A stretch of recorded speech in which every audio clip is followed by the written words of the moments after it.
Assalamualaikum warahmatullahi wabarakatuh. Di sini saya akan menjelaskan tentang apa itu data mining dan algoritma Kamin. Jadi yang pertama itu data mining. Data mining adalah serangkaian proses untuk menggali nilai tambah berupa informasi dari suatu database dengan menggali pola-pola dari data tersebut untuk atau dengan tujuan memanipulasi data menjadi informasi yang lebih berharga. Selanjutnya Kamin adalah salah satu algoritma yang sering digunakan dalam data mining ini. Jadi Kamin ini adalah salah algoritma pengelompokan yang mana tingkat kemiripan antar anggota dalam suatu klaster itu sangat tinggi atau bisa dikatakan dengan mirip sekali, sedangkan tingkat kemiripan anggota suatu klaster dan klaster lainnya itu sangat rendah sekali, yang mana artinya memiliki perbedaan yang sangat signifikan sekali.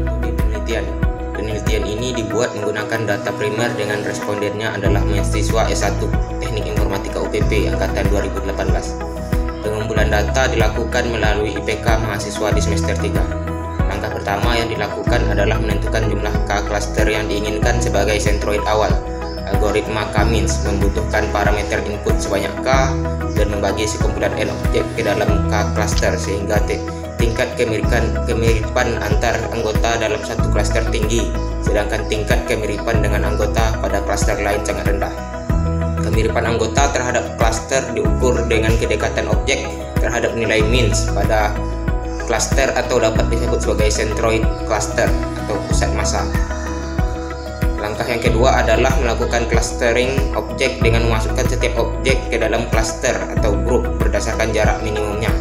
Suatu data akan menjadi anggota dari suatu klaster C1, C2 maupun C3 bila memiliki jarak terkecil dari pusat klasternya.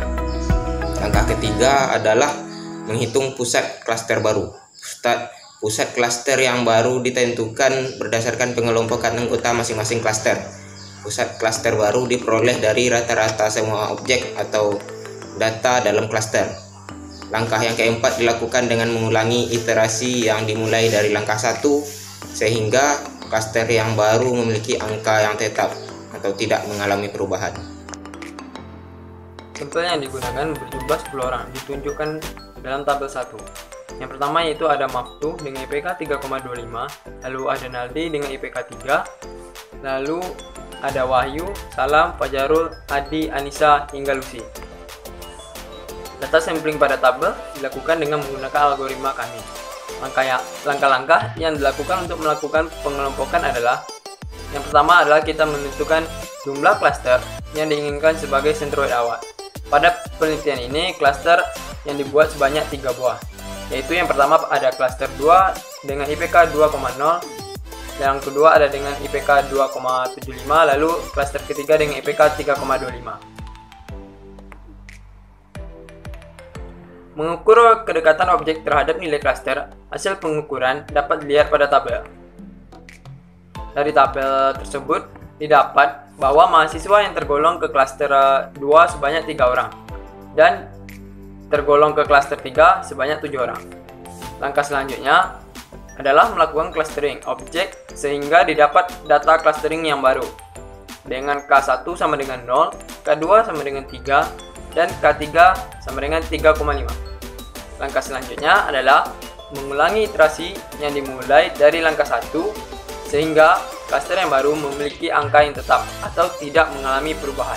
Baiklah, di sini saya akan melanjutkan presentasi penelitian kita, yaitu maksudnya iterasi kedua. Langkah pertama pada iterasi kedua adalah menentukan jumlah cluster berdasarkan hasil pada iterasi yang pertama. Cluster awal pada iterasi yang kedua sama dengan tabel 2. Langkah kedua, mengukur kedekatan objek terhadap nilai mean.